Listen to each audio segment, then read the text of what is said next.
चंद्रा ने हाथ जोड़ के सबको नमस्कार किया और सीधे प्रेस कॉन्फ्रेंस में आपको लेकर चलते हैं।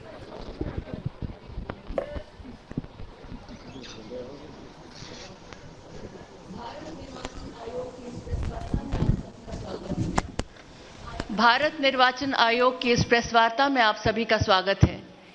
I understand quite a few of you have been unable to join here. To facilitate that, we have put out the YouTube's link also, and also this is being telecast live. Those who are not able to be present here may like to join us through those links. हमारे समक्ष यहाँ पर भारत निर्वाचन आयोग के मुख्य चुनाव आयुक्त श्री सुशील चंद्रा जी हैं, चुनाव आयुक्त श्री राजीव कुमार जी और चुनाव आयुक्त श्री अनूप चंद्र पांडे जी यहाँ मौजूद हैं। आयोग के वरिष्ठ अधिकारी भी यहाँ पर हैं।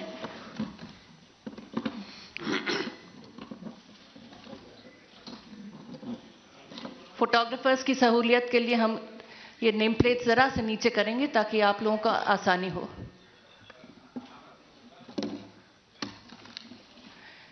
मैं अब मुख्य चुनाव आयुक्त श्री सुशील चंद्रा जी से अनुरोध करूंगी, कृपया आप सबको संबोधित करें। Honourable Shri Rajiv Kumar ji, election commissioner, Shri Anup Chandra Pandey ji, election commissioner, senior colleagues from ECI and all media friends. First of all, I welcome you all to this press conference. As you are aware that the term of legislative assemblies of Goa, Manipur, Punjab, Uttarakhand and Uttar Pradesh are due to expire in this year on March 15th, March 19th, March 23rd and again March 23rd and May 14th respectively. A total of 690 assembly constituencies will go poll this time. These includes 40 assembly constituencies in Goa, 60 assembly constituencies in Manipur, 117 ACs in Punjab, 17 ACs in Uttarakhand and 403 ACs in Uttar Pradesh. The Constitution of India places upon ECI the solemn responsibility to conduct timely elections. It is the right of citizens to exercise their sovereign will and elect their representatives. For the past 2 years, the impact of COVID-19 has made conduct of elections extremely challenging. All those present here today and those listening to us have been part of this journey, full of trials and tribulations. It is our duty to see how to conduct elections in a manner that protects both the voters and the vote. As the country faces a surge of COVID cases and emergence of a new variant, Commission would like to explain in some detail the new protocols that have been put in place for conducting forthcoming elections in a free, fair, participative, accessible and safe manner. But before that, we would like to tell you something about the basic preparations which we have done. We work with 3 broad objectives this time, and foremost is the COVID-safe election. Second is hassle-free, comfortable voting experience to the voters, and third, the maximum voter participation. Friends, for last 6 months, the entire election machinery was gearing up for these elections. Periodic reviews were done and senior officers of ECI held detailed meetings to review all aspects of poll preparations. A lot of advanced planning and meticulous preparation has been done.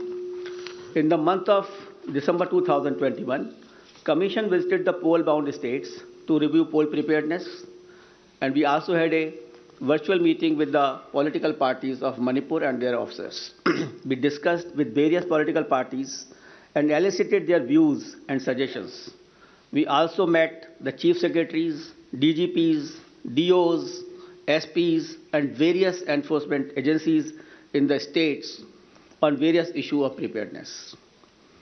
As the COVID cases showed a resurgence, especially in view of the new variant of concern, that is Omicron, Commission held meetings with Health Secretary, Government of India, and health experts as well. health secretaries of the states. We also had discussions with the Union Home Secretary on this issue. After taking all these views and the opinions and the ground situation, we decided to announce elections to the 5 states with safety norms in place. At the heart of election process lies the sanctity and absolute veracity of the electoral roll. Subsequent to the recently conducted special summary revision exercise, the final electoral roll has been published on 5th January 2022 with 1st January 2022 as a qualifying date and is available to all political parties. Commission laid emphasis on registration of new age voters, women and persons with disabilities. A total number of 18.34 crore electors, including service voters, will take part in this election, out of which 8.55 crore are women electors. As a result of the hard work done by our officers in the field, we have some very encouraging figures to share with you. And there was a lot of emphasis on increasing the gender ratio. That is, the women's participation in electoral process. And I'm happy to say that it has been increased in all the 5 states. And as compared to the last assembly elections, and with Uttar Pradesh witnessing the maximum increase of 29 points, followed by Goa 24 points, Manipur 19 points, Uttarakhand 18 points, and Punjab 10 points. With this result, the gender ratio of various states is as under: Goa 1056, Manipur 1065, Punjab 902, Uttarakhand 928, and UP is 868.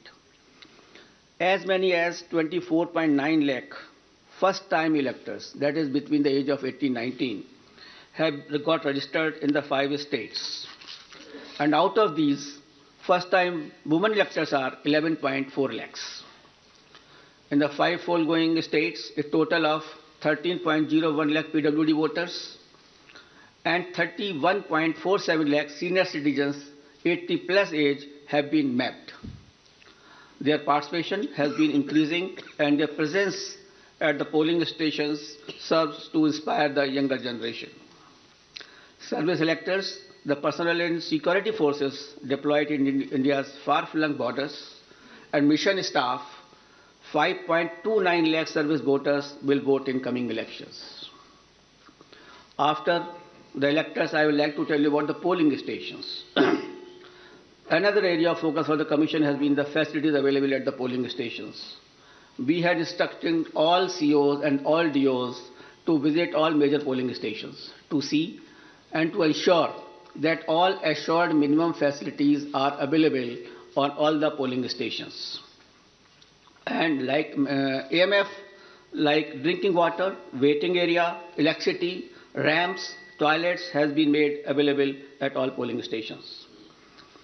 All polling stations shall be necessarily located at ground floor for the accessibility point of view. They will be equipped with all COVID mitigation facilities like sanitizers, thermal scanners, masks, gloves, so that they are absolutely safe to our voters. And in view of the pandemic situation, the maximum number of electors at a polling station has been reduced from 1,500 to 1,250. With this particular reduction in the number of voters at a station, we have to increase our polling stations to 30,330 more. And now the total number of polling stations is 2,15,368. So the number of polling stations have been increased by 16% than the earlier assembly elections of 2017. Another significant indicator of the pressure on polling booths is the average number of voters per polling booth. By reduction of these numbers, our numbers of range from 672 in Goa, 688 in Manipur, 699 in Uttarakhand, 862 in Punjab, and 862 in UP. So these are comparable to the best in the world. On an average, these are the numbers for per person for per polling stations. So all stations are less than 1,000, and you see 688, 699, which is very comfortable, and we can give a very good polling stations experience to the voters. As a part of our firm commitment towards greater constructive participation of women in the electoral process, Commission has mandated that at least one polling station managed exclusively by women shall be set up in every assembly constituency.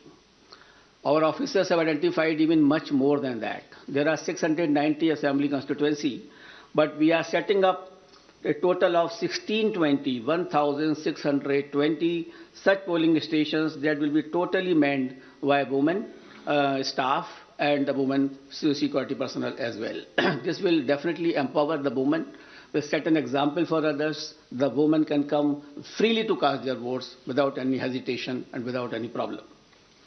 Similarly, some polling stations will be exclusively managed by persons with disabilities. That will also give a sense of confidence to the persons and an inspiration to others. We have made special arrangements for PWDs.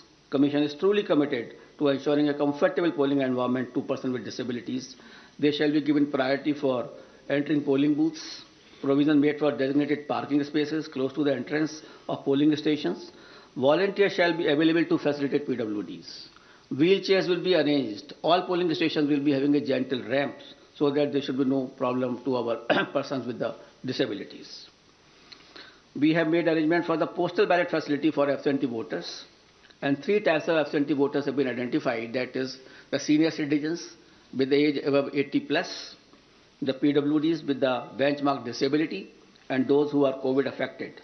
A polling team consisting of 2 polling officials along with a videographer and security will then go to electors' house along with the voting compartment and get the electors to vote on the postal ballot. That is just like ECI at the doorstep of the voter. Candidates will be provided a list of such electors along with route chart and a schedule so that they may send their representative accordingly.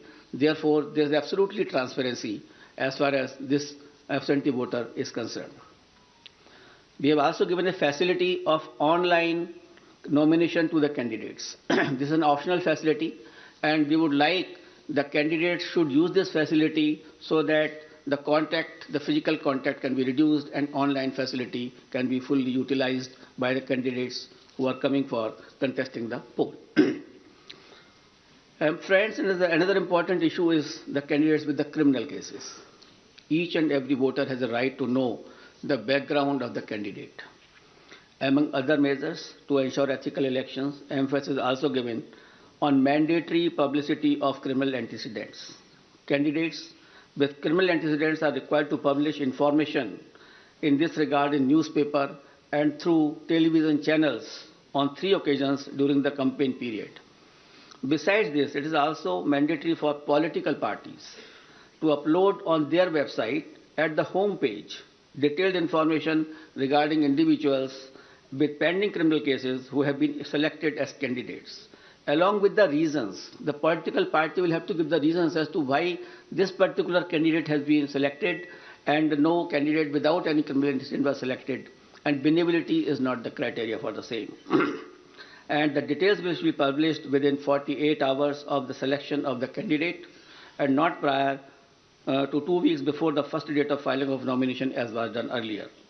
The details of such candidates will also be available on Know Your Candidate. That is an app developed by the ECI. Measures for ensuring peaceful and transparent polls. All critical events will be videographed to closely monitor the proceedings on the poll day without violating the secrecy of the voting process. The Commission has directed that arrangements for webcasting shall be done in critical polling stations and all polling stations in vulnerable areas, or at least in 50% of total polling stations, including auxiliary polling stations, whichever is higher. We have seen the preparations of the officers in this regard. The officers have been guided that absolutely on objective criteria, the critical stations and the vulnerable areas should be selected. And I'm happy to say that at least more than 1 lakh polling stations across the 5 poll-bound states, which is roughly 60% of all polling stations, are covered by webcasting.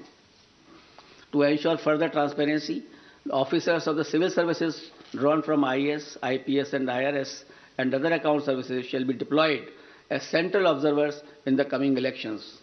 Nearly 900 observers, general observers, police observers, and expenditures observers will keep a watch on every aspect of elections in the field.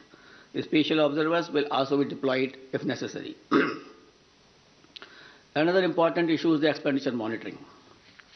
As you are all aware, that only 2 days before we have increased the limit of candidates for the ensuing elections as far as the expenditure is concerned, from 28 lakh to 40 lakh.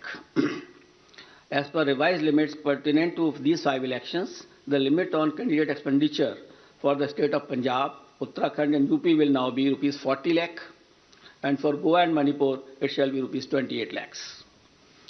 And this is also has been increased in view of keeping the digital modes of communication and the campaigns.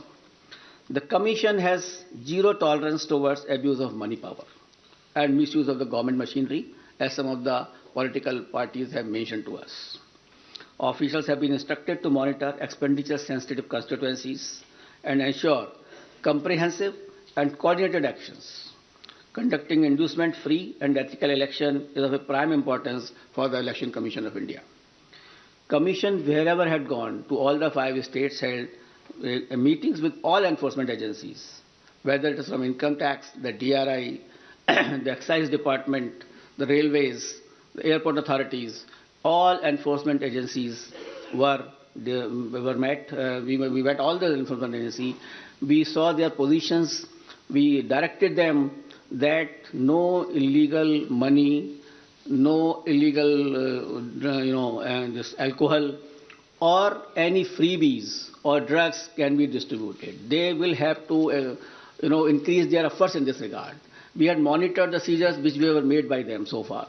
We have asked them to expedite the seizures. We have asked them to block the flow of liquor into their states which are poll bound. So a comprehensive plan has been prepared by them also. And again, when we will go, we will have to examine it. We have to see that we are absolutely for inducement-free elections in all the 5 states. Voter EVMs in all the polling stations, the EVM and VVPAT will be utilized, and Commission has already made arrangements to ensure availability of an adequate number of EVMs and VVPAT for the smooth conduct of elections.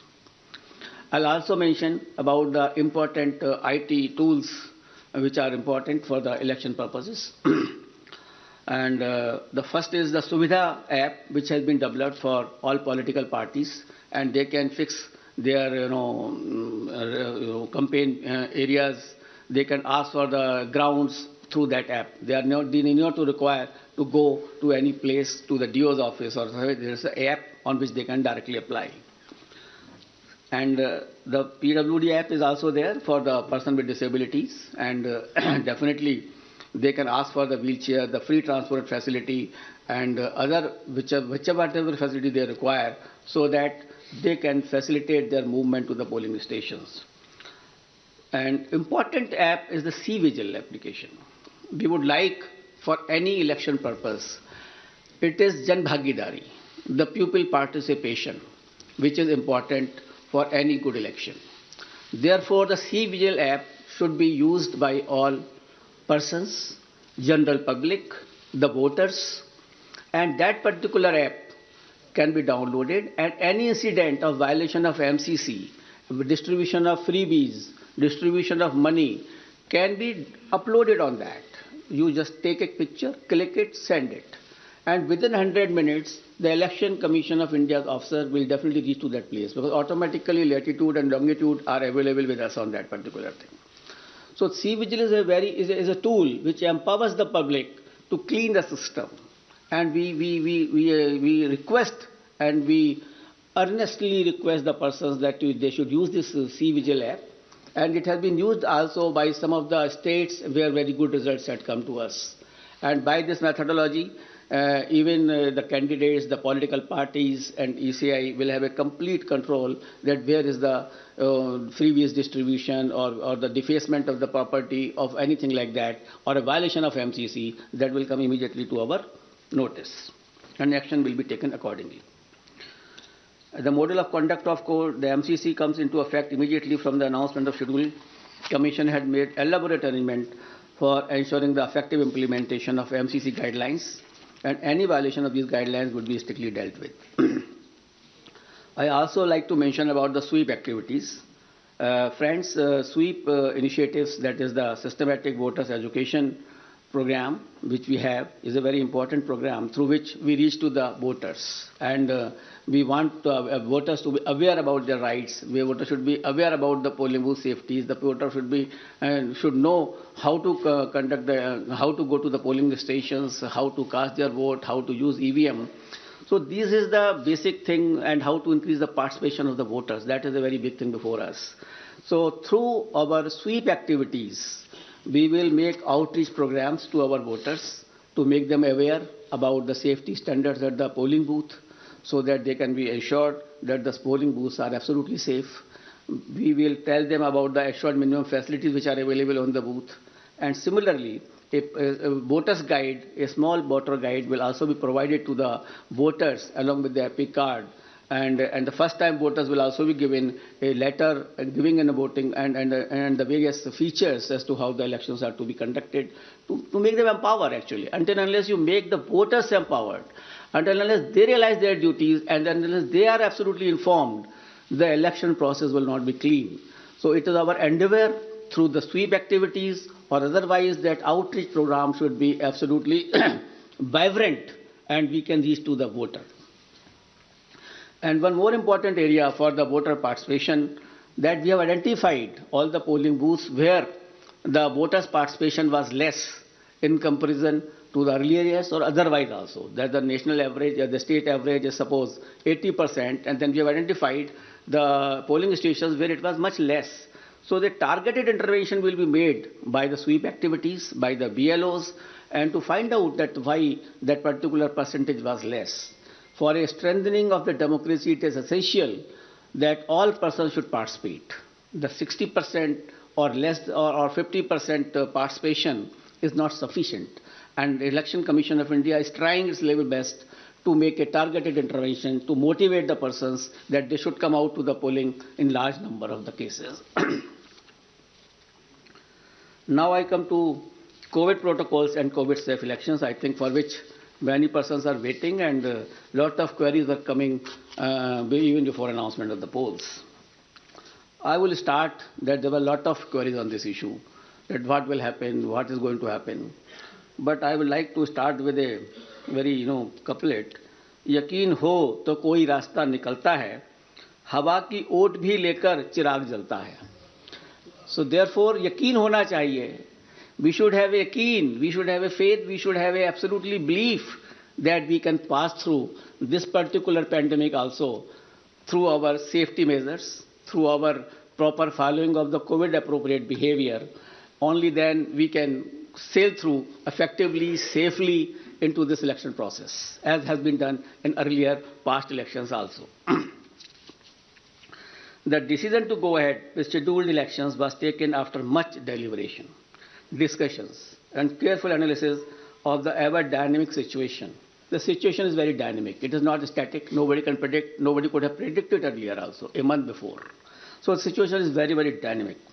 Let me go back to the Constitution of India on this issue.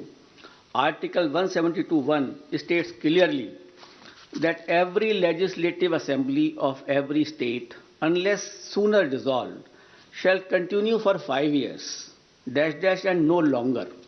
So the period of any constituency is only up to 5 years and no longer.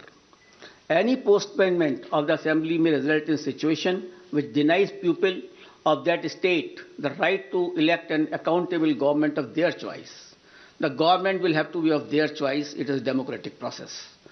Democracy forms part of the basic structure of the Constitution, and holding of timely election is the essence of maintaining democratic governance, and this task has been given to the Election Commission of India to hold timely elections. Commission has directed that all central state government officials deployed for election duty shall be doubly vaccinated. So all the officials who will be on the election duty will be doubly vaccinated. On the recommendation of the ECI, the Union Health Ministry has issued orders on 8 February 2021 that all election officials and employees will be treated as a frontline workers, and all eligible officials shall be given a precautionary booster dose accordingly. So these persons will also be given a booster dose, the precautionary dose also. With this, my all polling officials who are on the poll duty will be fully safe. So I have spoken that my booths are safe because my booths are fully sanitized, and all provisions of the gloves, sanitizer and everything is there. And here are the polling officials who are the safe. We have directed on our visits also and otherwise also, we have directed the chief secretaries of all polling going states to accelerate the first and second dose of vaccination to all eligible citizens above 18 years. Wherever we have gone, in all the polling stations, we have reviewed the situation of the vaccination.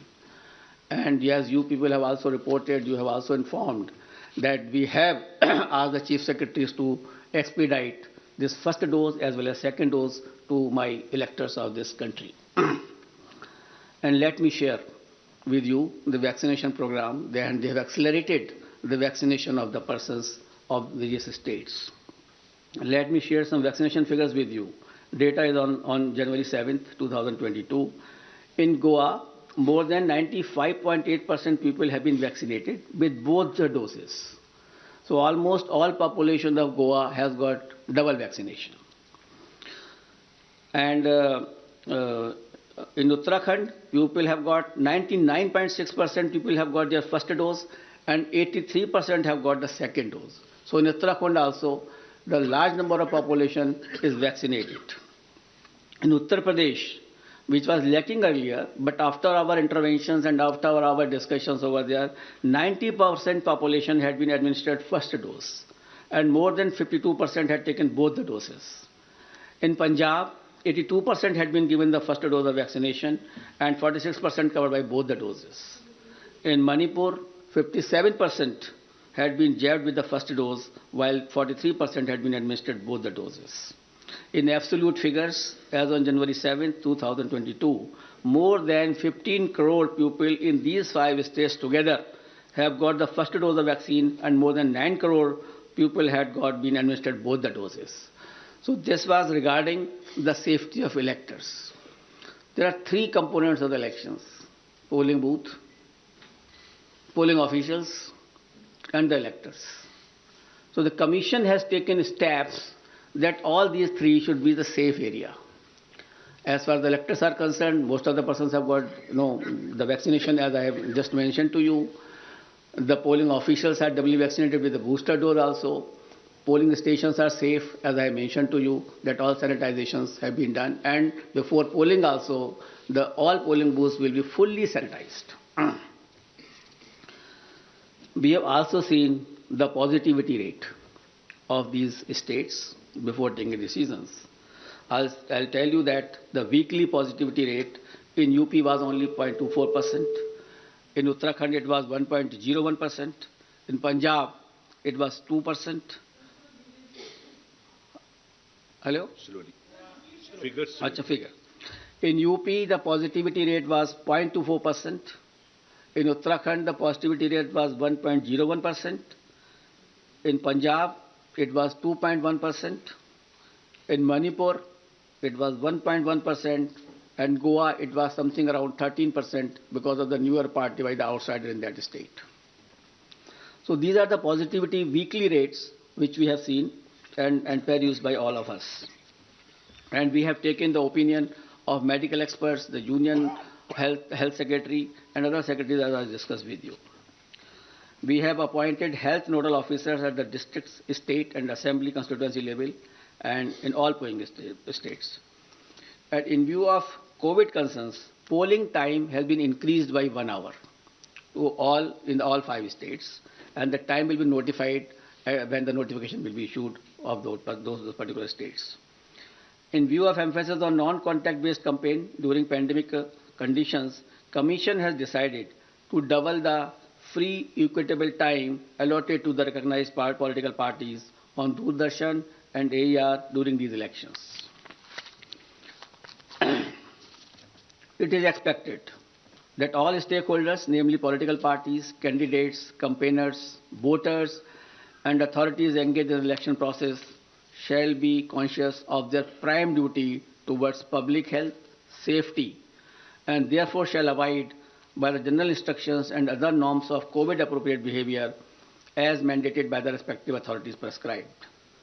Further, political parties and candidates are advised to conduct their campaign as much as possible through digital, virtual, media platforms, mobile-based mode instead of physical mode, ensuring strict compliance of COVID safety norms. And keeping it in mind, the expenditure limit of the candidates have already been increased from 28 to 40 lakh.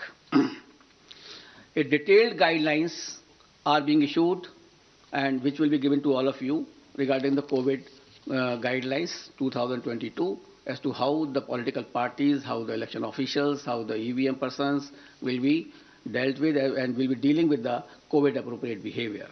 But the main point I would like to share with you, the Commission has decided that no roadshow, padyatra, cycle, bike vehicle rally and procession shall be allowed till 15th January 2022.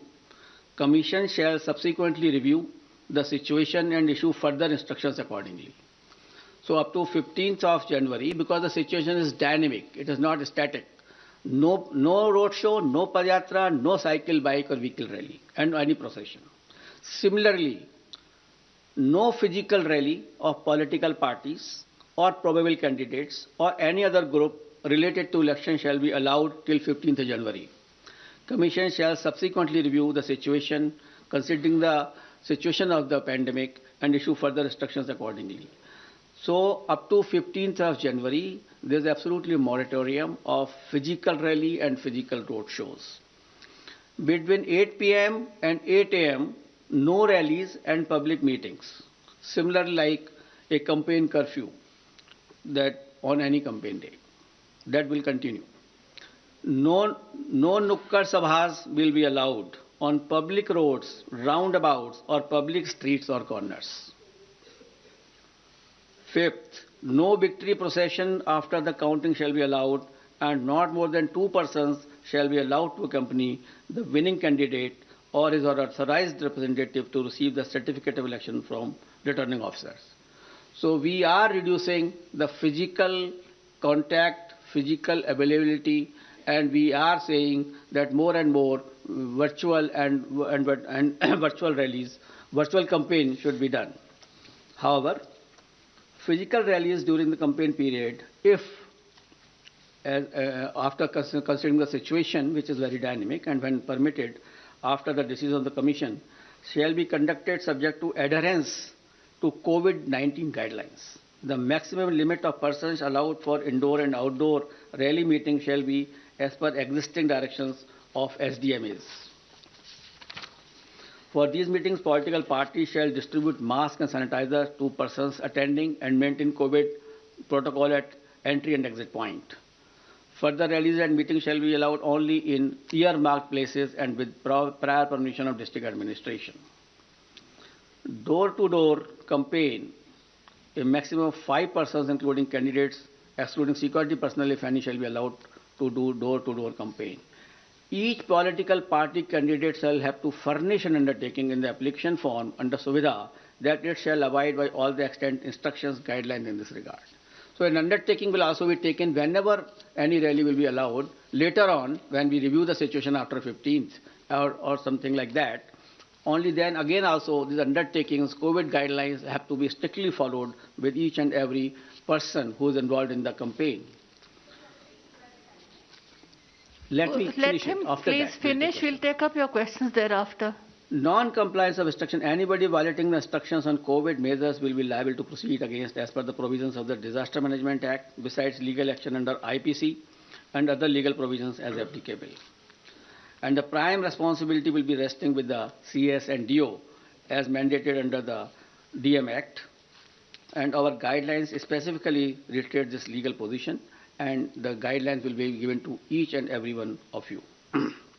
It is reiterated that in case of breach and disregard to the above guidelines, the Commission will not hesitate in cancelling the rallies or not allowing any further rallies by that party. So the COVID protocol is absolutely quite restrictive and quite strong, basically, that way, so that we can see that no physical rally will be done up to 15th of January. Media, I would like to come to the media now. Media has always been a friend of ECI and has played a very significant and positive role in elections. And this time also, we implore them to help us reach out to all stakeholders regarding safety norms and higher voter participation. It is you only who communicate our message to the public. It is you only who motivates them to cast a vote. It is through you only that we send our messages to them.